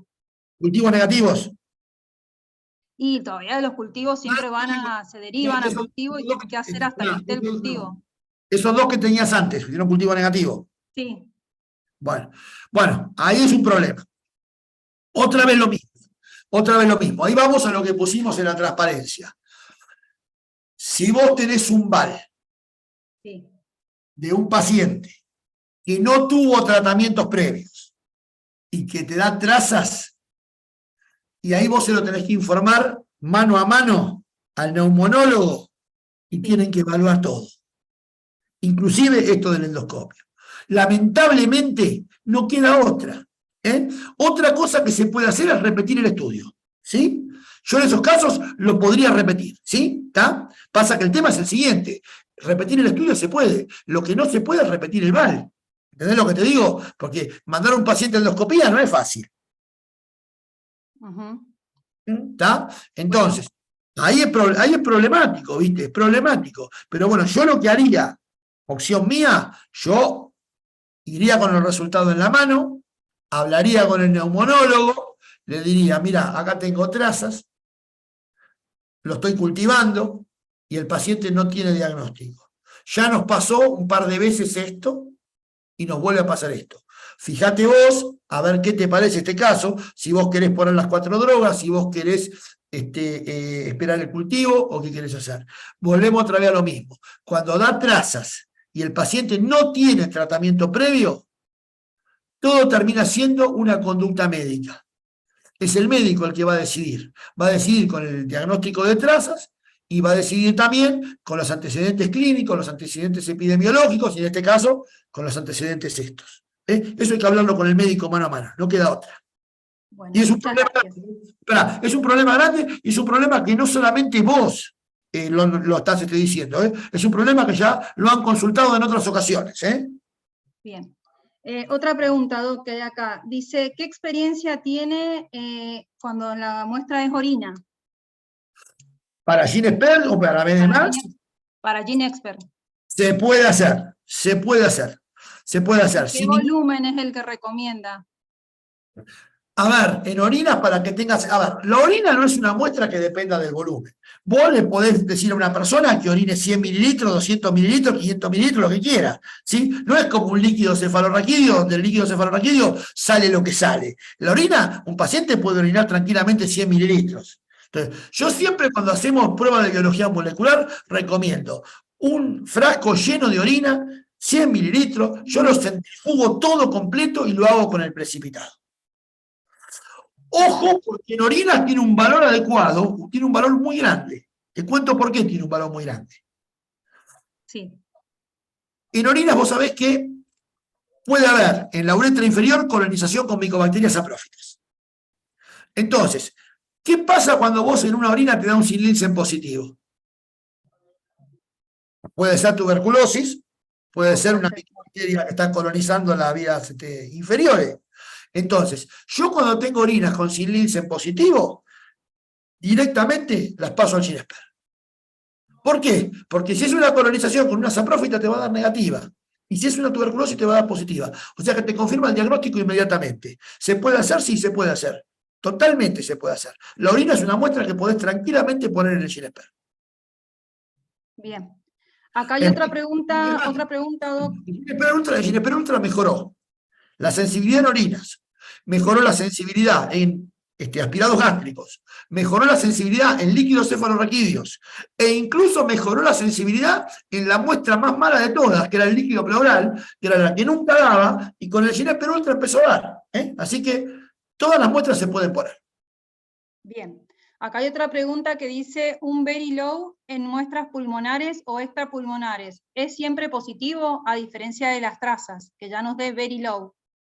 Y, a ver, es un poquito mejor. Volvemos a lo mismo, es un poquito mejor. O sea, que sea very low ya es un poquito más grande. A ver, yo tengo una experiencia. En realidad, cuando me dan trazas, como yo ponía las transparencias, el 50% de las muestras después no me cultiva. Los very low, en líneas generales, casi todos me cultivan.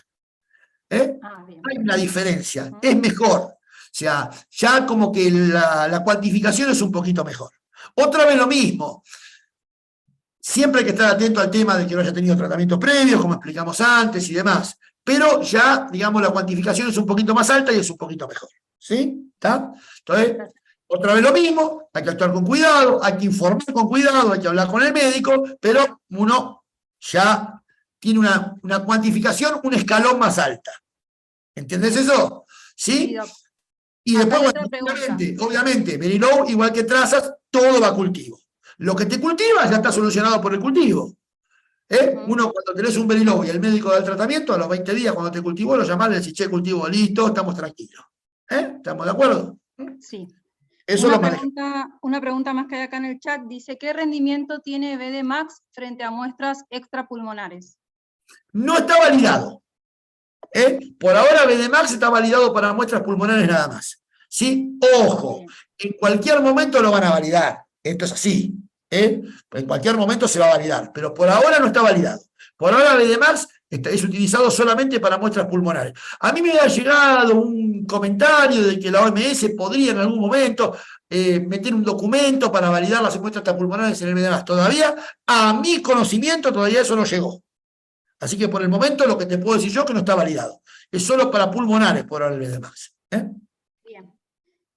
Y la última pregunta que hay, dice, ¿cómo se explica que se seleccione la cepa sensible y no la resistente? A ver, volvemos otra vez a lo mismo. En líneas generales, eso que te conté yo pasa en pacientes que hacen los tratamientos muy mal. ¿Está? Muy, pero muy mal. Hacen 2 meses, dejan 3 meses, toman un día, dejan 2 días. Entonces, ¿qué pasa? Vos cuando estás tomando el tratamiento bien, los antibióticos presionan selectivamente. ¿Por qué? Porque matan a las sensibles y dejan a las resistentes. Una presión selectiva. Vos, frente a un antibiótico, ¿cuál es la más apta? ¿La sensible o la resistente? Obviamente que la más apta es la resistente. Ahora, cuando vos dejás de tomar los antibióticos y empezás a hacer cualquier cosa, ¿cuál es la más apta? Y ahí yo no sé cuál es la más apta, ya están en igualdad de condiciones, porque vos no estás tomando bien las cosas, o no estás tomando nada. Entonces, ¿qué pasa en esos casos? Por ahí, la sensible le gana de mano, se multiplica más rápido y se selecciona a partir de la resistente. Ocurre, está descrito, si leen trabajo te dice, hay veces que las cepas resistentes son muy inestables, y cuando afloja la presión selectiva, es decir, el paciente deja de tomar las drogas, la sensible le gana de mano y se selecciona la sensible a partir de la resistente. Obviamente, tiene que ser en pacientes que no cumplen el tratamiento, que son más o menos los que yo te conté ahí en los casos clínicos, ¿sí? Tipos que recurrentemente abandonaban, ¿sí? Pero puede pasar, pasa. Vuelvo a lo mismo, si buscas bibliografía internacional vas a encontrar estas cosas, mucho. Bien, y creo que ya, bueno, la última era que qué volumen recomienda de líquido cefalorraquídeo. A ver, se puede hacer con volúmenes de 1 mililitro para arriba. Yo lo que digo, en el líquido cefalorraquídeo, todas las pruebas, desde el SIL-Nielsen hasta las pruebas de biología molecular, aumentan su sensibilidad con el volumen. ¿Sí? Esto está demostrado. A mayor sensibilidad, a mayor volumen de líquido cefalorraquídeo, mayor sensibilidad. A ver, hay un tema. El líquido cefalorraquídeo no es fácil sacarlo. Yo siempre digo, si se puede hacer o se puede mandar para el Ginesper, pero para el BDMA no estamos validados todavía, pero para ya lo explicamos recién, pero para el Ginesper, si se puede sacar una muestra de líquido cefalorraquídeo que tenga entre 3 y 5 mililitros y se puede centrifugar previamente al Ginesper, yo comprobé que la sensibilidad aumenta. Entonces, lo ideal sería de 3 a 5 y centrifugar. Obvio, no es una cosa fácil de sacar y no siempre se da. Entonces, volvemos a lo mismo. Si tenemos la posibilidad de tener de 3 a 5 mililitros y centrifugar, espectacular. La sensibilidad aumenta. Si no, bueno, lo hacemos con lo que podemos. Es un líquido céfalo.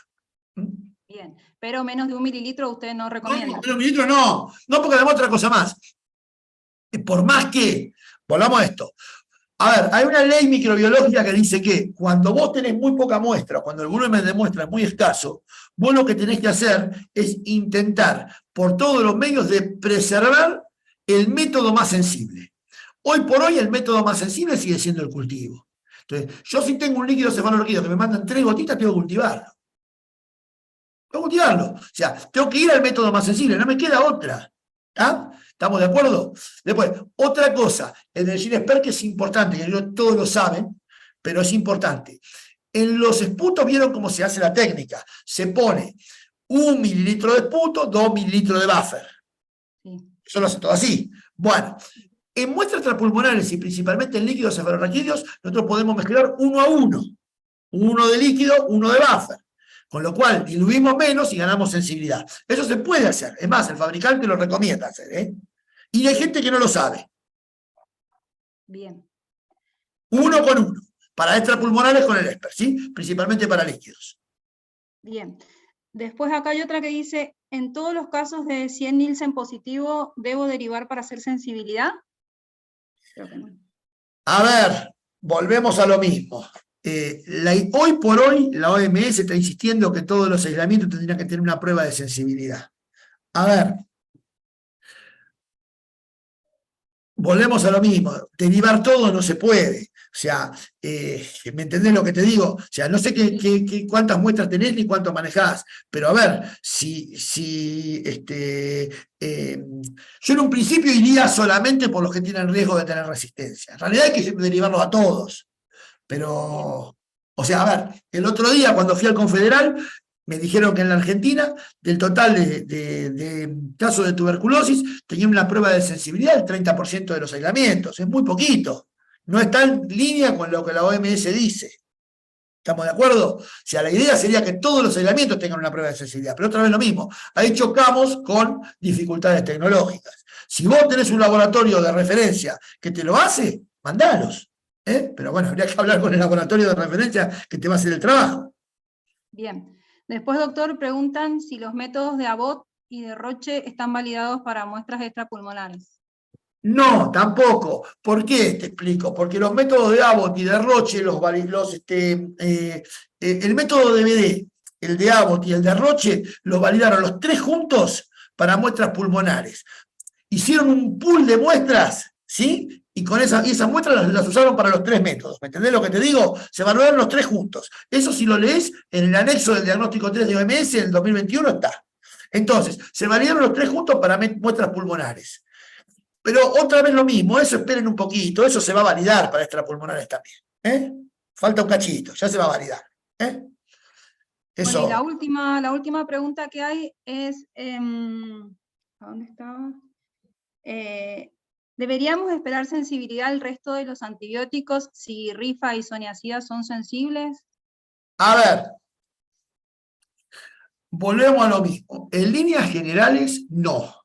O sea, hoy por hoy, con el problema que tenemos, lo que tenemos que propender nosotros es a hacer sensibilidad a isoniazida y rifampicina.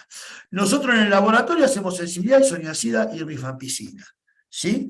Después, hay algunos casos que son especiales, pacientes que tienen intolerancias, donde no pueden tomar la rifa y qué sé yo, y bla, y bla. Bueno, son casos puntuales, pero básicamente uno lo que tiene que buscar hoy por hoy es ISO y rifa. Y después sí, obviamente, si tenemos resistencia, nos extendemos a todos los demás.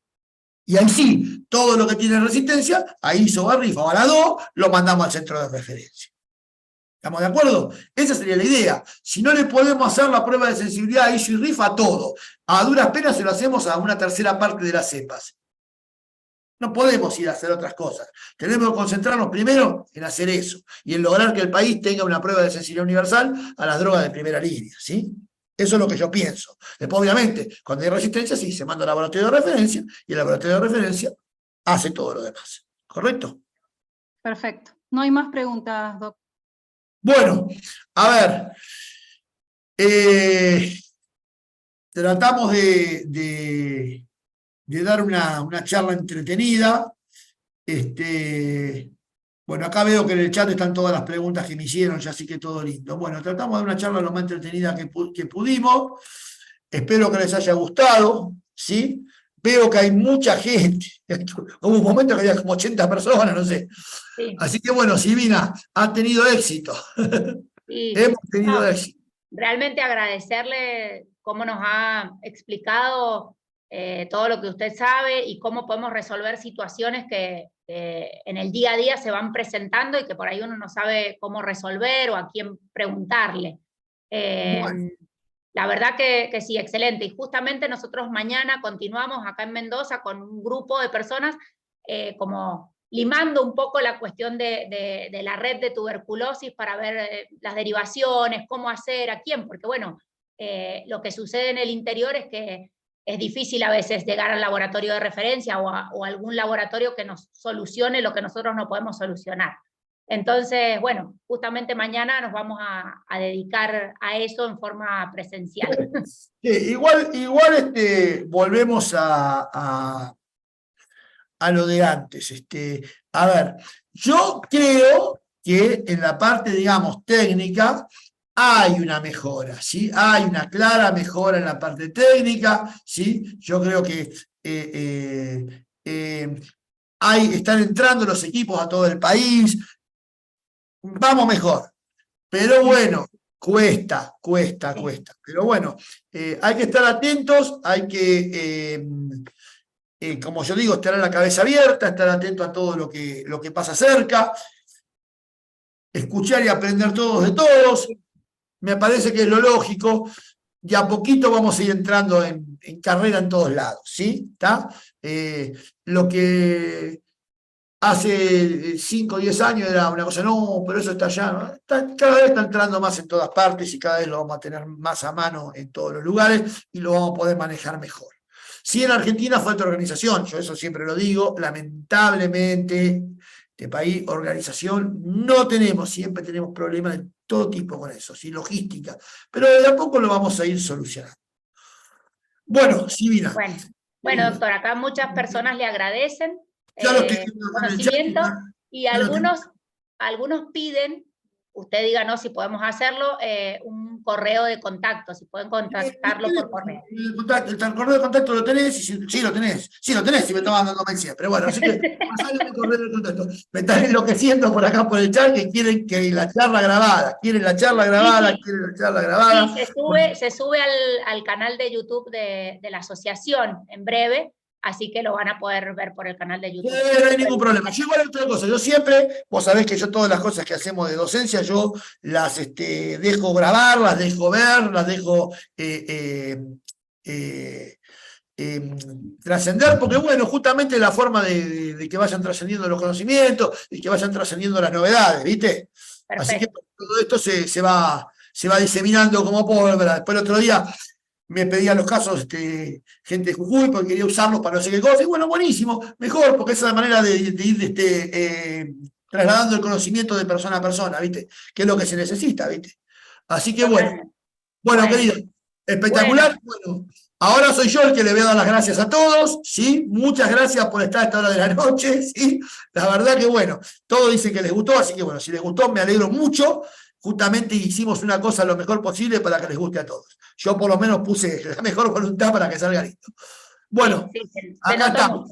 No digan después que yo no estoy, qué sé yo, que no les doy pelota. Bueno, está bien. Surtió efecto la persecución que le hicimos, doctor. Bueno, las personas que necesiten contactarse con el doctor, escriban al correo de la filial, yo les paso el correo electrónico del doctor. No hay problema. Sobre todo el tema ese de Roche, después lo vamos a averiguar bien. Bueno, ¿Estamos de acuerdo? Sí. Bueno, Perfecto. Bueno, doctor, muchísimas gracias, lo liberamos.